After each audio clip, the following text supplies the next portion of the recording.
Hello and happy Friday afternoon. This is First Alert Storm Team Chief Meteorologist Russ Thomas, along with our storm chaser Eric Whitehill, who is going to be definitively helping us out tonight as we move into the afternoon, evening, and especially evening overnight hours as we see storms really starting to fire up. The expectation is we will see severe weather, very large hail, winds, damaging winds, which we'll get into the numbers in just a second, as well as the potential for strong tornadoes. So let's go ahead and first I'm going to pop this up, Eric, full screen, then we'll jump back in here. So we've got this First Alert weather day for tonight. This starts really looks like about 8 o'clock, 9 o'clock is right now kind of that window we expect to see storms start to fire up. And this is going to continue through about 3, 4, 5 a.m. on Saturday morning. So again, a pretty good chunk of time there, a good window where we are going to see that opportunity there for severe weather. Going to quickly look at our satellite and radar here. And Eric, as we kind of walk through this, and again, I'll pull us up here full screen in just a second, but what are you seeing right now happening across the region, even as we kind of look at the satellite radar here? The couple of things that really stick out to me is where is the warm front? Because that's going to be the focal point for the storms tonight. That's where they're really going to start to form. And then because of the dynamics, that's really where they're going to move along. They're going to kind of follow that path. I'm looking at the satellite. Do we have any clouds starting to build in?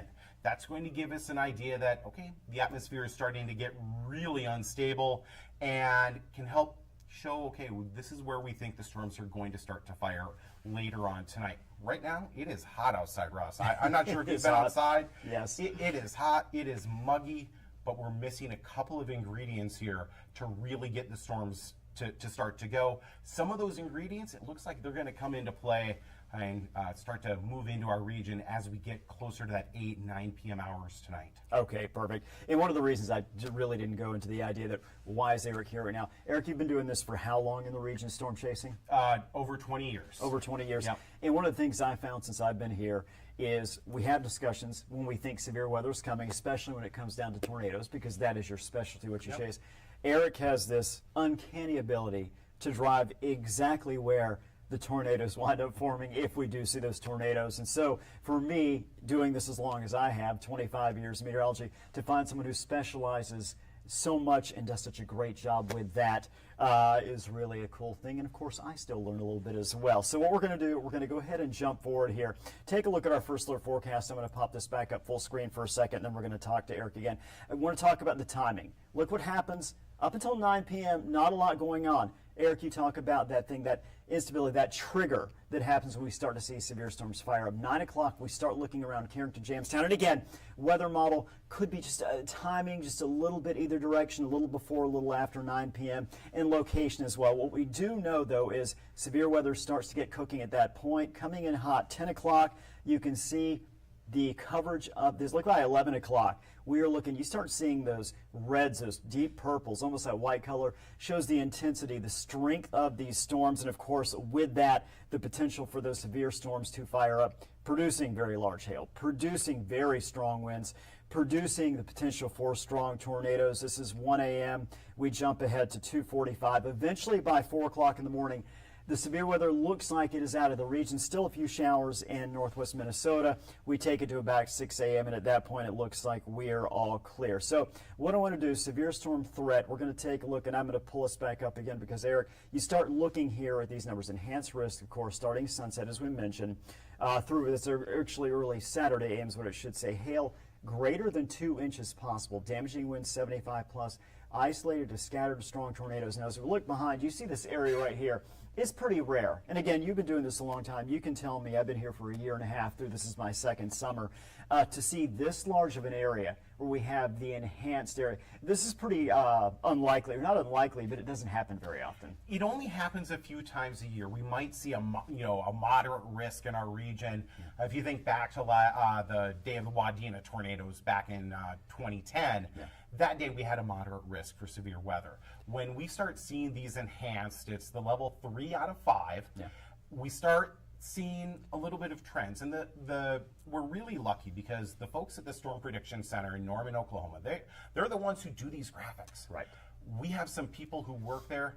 They're from the region. They're from Minnesota, and so they understand a little bit of the little nuances that can go into forecasting severe weather here in North Dakota, Minnesota, South Dakota, and the upper Midwest. But when we start seeing things like this, it definitely piques our interest. And just the shape, it tends to give us an idea of where the Storm Prediction Center, where they think some of these storms are going to form, and where those greater risks are going to be.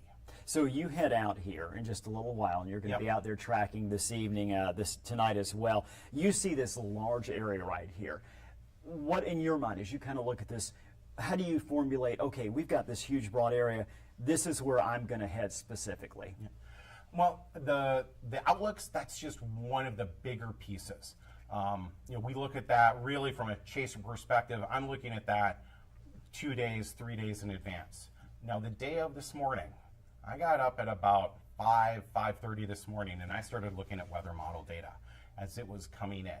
There's some public available weather data, and we're lucky enough here, we've got some private weather data that we're able to look at, and just looking and getting an idea of trends.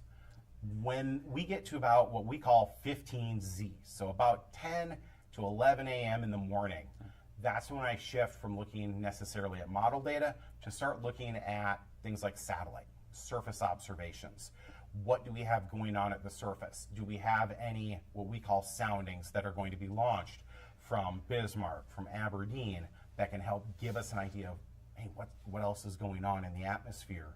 And that will help give us an idea of, okay, is this going to be more of a Southern Valley thing, Northern Valley, Western Valley? Today, because of the parameters that are in place, it's really a wider area than just northwestern Minnesota or Lakes Country. We're looking at not just one round, but we're looking at a couple rounds of storms potentially tonight. Right. And so when we get that first threat through, that first round through, we are probably going to have a second round that's going to come through, and that's going to have some of the same hazards as that first set of storms. Sure. No, that's good. And I'm going to kind of walk through here. We mentioned some of the, and by the way, Eric, I'm going to push through here, and we'll kind of talk just a little bit about each one here. We start looking at that tornado threat. You can see the area here in yellow. Again, that's kind of that greatest risk area between 94 roughly and Highway 2, strong tornado or 2 possible late this evening, overnight. When you see this, okay, this specific area, you see again the yellow and those little markings in there as well. Just kind of in general, what is that telling you in terms of kind of where you might head, your direction you're heading, and the strength of these storms? Yeah, well, when the Storm Prediction Center does that yellow, that's called a 10%, and then they add in those slashes there, that's a hatched, which means a little bit extra than 10% risk. Right. And that in and of itself is fairly significant. We see a 2%, 5% risk. That's not great. And we have to remember when we're talking like a 10% risk or a 5%, we're talking about percentage of a chance of a tornado within a certain point. So we take a point on the map, let's say, we pick just any city in Cass County or anywhere in the region, that is one of the markers for it. Then for me, I start to look at the shape of it. And where is this area maximized? Is there like a bullseye or something? And that helps as well kind of narrow down, okay, where is it going to be? In our case here, we're looking at not only what we would call supercell tornadoes, but that's where we have a little bit of the potential for what we would call an embedded tornado within that bow echo, because it looks like there's a chance we might have a bow echo, or what we call that backward C-shaped storm moving through later on tonight. And with that brings us to the wind. Okay, excellent. Real quick, just in layman's terms, in a sentence or two, you talk about that echo that you're looking for. What does that mean to the person who's out there watching? So at home, the bow echo, that's really going to be more of the wind threat. Okay. We're going to have some fairly strong winds at the upper layers of the atmosphere, and some of those winds may make their way down towards the surface, resulting in some strong winds as these storms move off to the east later on tonight. And most of these storms for us, it looks like they're going to follow what we would call a gradient. Yeah. For those at home, think of a gradient as a path, and we can kind of see the path here, even on the hail size where we're looking at hail greater than 2 inches in diameter. That gradient is fairly close to I-94. Within 50 miles north or south of I-94 and Highway 10, that's where it's looking like the greater risk for some of the hail and the wind is really going to be.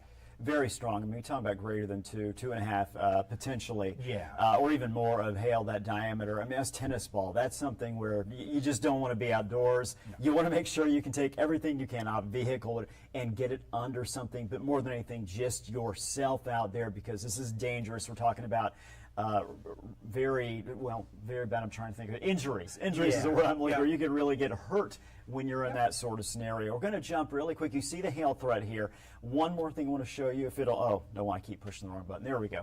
Wind threat. Now this is elevated to enhanced threat of significant winds, gusting 75 plus miles per hour. So we're talking very strong winds. That's also a large area there, Eric. Yeah, and this is where the Storm Prediction Center is saying, okay, we're talking about that bow echo, that line of storms that's going to come through that we saw on the first alert weather day graphic, where we had that simulated radar. We can see, okay, we've got a little bit of that storm that's going to make its way through. It's got that backward C shape to it, and that's signifying some of those stronger wind gusts that are possible. We're not going to say, we can't sit here and say, okay, it's going to hit here and here and not here, but there's the potential that's there. That's why we first alert. That's why we're out here tonight. Perfect. Eric, thank you so much. I know you're going to hit the road here in just a couple minutes, and I know I asked you this, and it's probably hard in this moment to go, okay, but as you think to yourself, you're diagramming a plan tonight, where's that first spot you think you'll want to hit, or the area that you want to hit? Right now, I am looking fairly, unfortunately, I'm looking fairly close to the metro. Okay. I'm really watching for the metro and then points west towards Jamestown, really right along I-94, which is where that warm front is. That's that.